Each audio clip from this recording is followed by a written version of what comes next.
सत्संग में नींद आ जाती है। सत्संग का प्रोग्राम खत्म हो चुका था।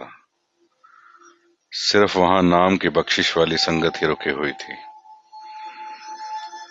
कैंटीन एक ही खुलने का हुक्म था। तभी वहां कैंटीन में एक नवविवाहित बिटिया आई और फ्रूटी पर उंगली रखकर इशारा किया। फिर एक बिस्किट का पैकेट पर हाथ रखकर इशारा कर कीमत पूछी। इशारे से मैंने भी कीमत बता दी।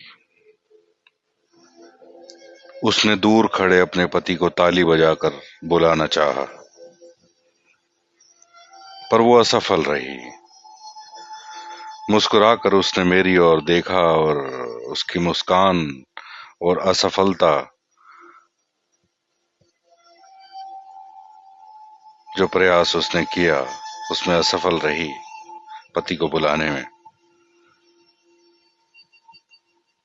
थोड़ा मन सा भर आया। फिर मैं किसी को आवाज देकर उसके पति को इधर बुलवाया। पता चला कि वह भी बोल और सुन नहीं सकते थे। उस समय मुझे ये सब देखकर बड़ा ही अचंभा हुआ। थोड़ी ही देर में मैं भी उनकी इशारों की भाषा को समझने लगा।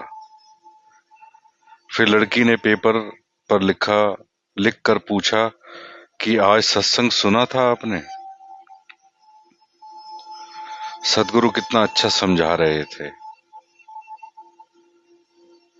मैंने उसको लिख कर दिया कि मैंने पूरा नहीं सुना, सिर्फ 20 मिनट का सत्संग सुन चुका। फिर उसने लिखकर पूछा क्यों? मैंने शर्म से लिखकर जवाब दिया कि नींद आ जाती है। अभी यह बात लिख ही रहा था कि एकदम से दिमाग कौंध गया कि मैंने लिखकर पूछा कि आप दोनों तो बोल और सुन ही नहीं सकते,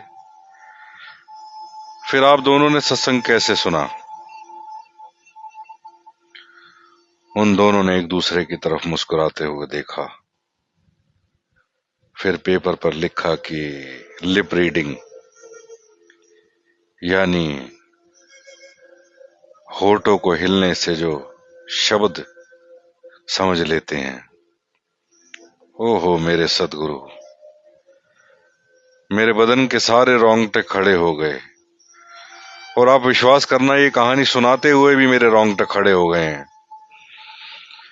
हे सच्चा पातशाह, मुझ जैसे नाशुक्रे को सारे अंग सही सलामत बख्शे हैं और सत्संग में नींद आ जाती है।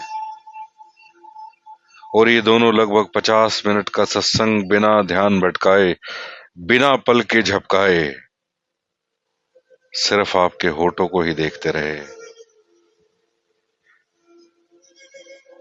और इसका अर्थ लगाकर सत्संग समझ जाते हैं। मेरे मन को कई जोर से चाबुक मार रहा था।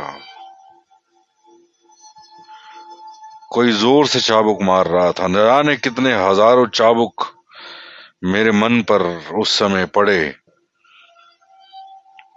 सिर्फ उन दो प्यारी सी रूहों को देखता रह गया, जो बिना एक भी लफ्ज बोले ही इतनी बड़ी सीख देकर चले गए और आपस में नोक झोंक करते हुए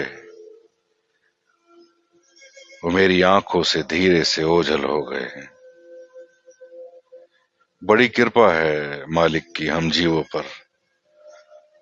हमें सत्संग की अनमोल घड़ियां नसीब होती हैं। हम देख पाते हैं, हम सुन पाते हैं, हम बोल पाते हैं, लेकिन फिर भी कहीं ना कहीं चूक जाते हैं।